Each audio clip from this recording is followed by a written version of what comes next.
He friends, welcome to toppers work. आज हम देखने वाले हैं एमए हिस्ट्री के previous year question paper and subject का नाम है rise of fascism in Europe since 1919, Germany, Italy and Spain. So friends, let's begin. Question number first है, Marxist scholar define fascism or Nazism as a reactionary mass movement directed against communism and the working class। तो दोस्तों, Marxist जो scholars है ना, वो fascism को और Nazism को किस तरह से परिभाषित करते हैं। उनका मानना है कि ये एक रिएक्शनरी मूवमेंट है, मास मूवमेंट है, और ये किसके अगेंस्ट डायरेक्ट किया गया था, किसके अगेंस्ट था ये कम्युनिज्म और जो वर्किंग क्लास थे, है ना, जो श्रमिक वर्ग था, उसके अगेंस्ट था।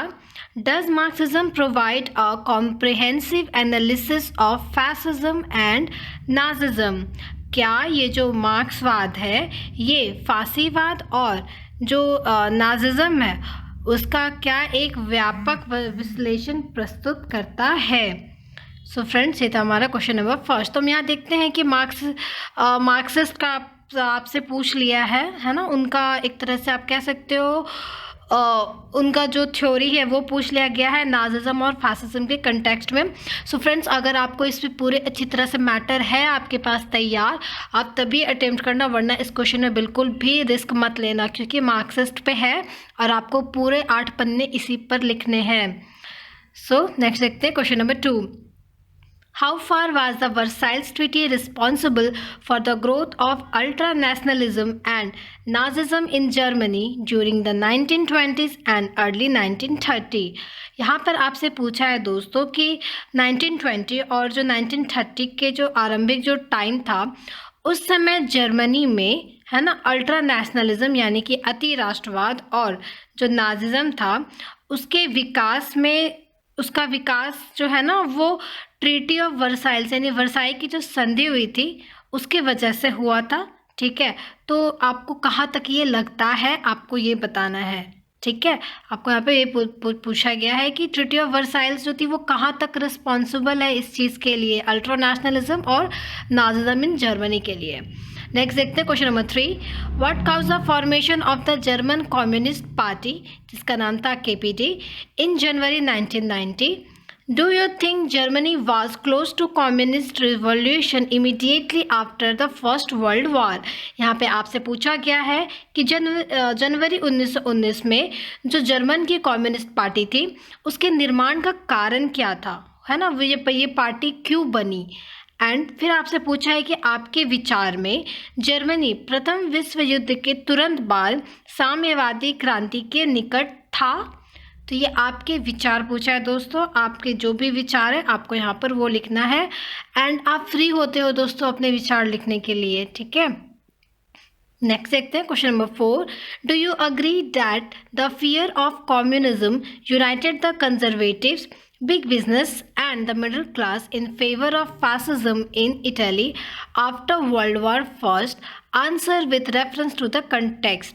यहाँ पे आपसे पूछा है दोस्तों कि क्या आपको लगता है कि कम्युनिज्म के डर से, है ना, जितने भी कंजर्वेटिव्स थे, बिग बिजनेसमैन थे और जो मिडिल क्लास था वो सब फैसिज्म के फेवर में आ गए थे इटली में प्रथम विश्व युद्ध के बाद। क्या आप मानते हैं कि प्रथम विश्व युद्ध के बाद साम्यवादी के भय ने अनुदारवादियों, जो बड़े व्यवसाय थे और जो मध्यम वर्ग के जो लोग थे, उनको इटली में फासीवाद के पक्ष में एकजुट कर दिया था? प्रसंग सहित उत्तर दीजिए। ये इटाली पे आया हुआ क्वेश्चन। फ्रेंड, हम देख रहे हैं यहाँ पे कि क्वेश्चन का लेवल बहुत ही अच्छा पूछा गया है फ्रेंड्स, तो आप समझ सकते हो। अब आप MA कर रहे हो तो आपका कंसाइंस यहाँ पे आपका डेवलप हो चुका है, आपकी सोच डेवलप हो चुकी है, इसलिए क्वेश्चन भी उसी लेवल का पूछा गया है आपसे। एंड फ्रेंड्स, अगर आप और भी प्रीवियस ईयर के क्वेश्चन पेपर ढूंढ रहे हैं तो आप हमारे प्लेलिस्ट में चेक करें, आपको हिस्ट्री के बहुत सारे प्रीवियस ईयर क्वेश्चन यहाँ पर मिल जाएंगे। नेक्स्ट देखते हैं question number 5। Briefly and critically examine the theory of Weimar Republic 1918 to 1933। Weimar गणतंत्र के इतिहास का संक्षेप में और आलोचनात्मक परीक्षण कीजिए। तो वेइमार गणतंत्र दोस्तों हमें पता है जर्मनी का जो था उसको कहते हैं, तो यहाँ पे आपसे वो पूछा गया है। एंड फ्रेंड्स, अगर आपके लिए ये वीडियो ज़रा भी हेल्पफुल है, आपके लिए ये बेनिफिशियल है, तो प्लीज़ वीडियो को लाइक करें एंड चैनल को सब्सक्राइब करके बेल आइकन को ज़रूर प्रेस करें। नेक्स्ट देखते हैं friends, some people think that Mein Kampf provide a blueprint of the Nazi regime and its policies. Do you agree? कुछ लोग मानते हैं कि जो मीन काम्फ कृति थी वो निजी शासन व्यवस्था और उसकी नीतियों का खाका प्रदान करती है। क्या आप सहमत हैं? तो फ्रेंड्स, ये जो मी काम्फ जो बुक थी हमें पता है ये हिटलर ने लिखी थी। तो यहाँ पे पूछा गया है कि इस बुक में जो भी लिखा गया था, तो क्या आपको लगता है कि ये एक ब्लूप्रिंट था नाजिज्म का, है ना, जर्मनी में, और उसकी पॉलिसीज़ का ये ब्लूप्रिंट था? तो क्या आपको ऐसा लगता है? यहाँ पे आपसे पूछा गया है। नेक्स्ट देखते हैं question number 7। Serious research suggests that the close relationship of the SPD with the Weimar government and administration paved the way for the rise of Nazism in Germany. Do you think this generalization is correct? गंभीर अनुसंधान ने प्रतिपादन किया है कि SPD के वीमार सरकारों और प्रशासन के साथ निकट संबंध में जर्मनी में नाज़ीवाद के अभ्युदय के लिए मार्ग प्रशस्त किया था। क्या आपके विचार में यह सामान्यीकरण सही है? फ्रेंड, ये क्वेश्चन पेपर मतलब काफ़ी टफ आया हुआ है। मतलब बहुत इसका लेवल बहुत ही है दोस्तों, लग रहा है एमए का पेपर है, कुछ ज़्यादा ही इनफैक्ट है ये टफ। सो टेंशन मत लीजिए दोस्तों, इतना भी ज़्यादा क्वेश्चन टफ नहीं आता, क्वेश्चन बहुत घुमाया गया है इस ईयर में। सो आप टेंशन मत लीजिए।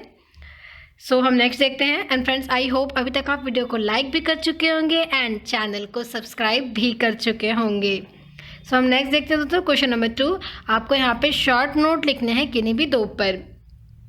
पहला है बेनियो रोजो रेडियर्स, सेकंड है आपका पार्टिटो नाजिओनले फासिस्टा, थर्ड है आपका फ्री कॉर्पस, एंड फोर्थ है दोस्तों आपका समर्थकारी विधि यानी enabling law of 1933। So friends, ये था हमारा आज का वीडियो। आई होप आपके लिए ये बहुत ही हेल्पफुल साबित हुआ होगा। सो फ्रेंड्स, फिर मिलते हैं नेक्स्ट वीडियो में एक न्यू क्वेश्चन पेपर एनालिसिस के साथ एंड नोट्स के साथ। Thank you.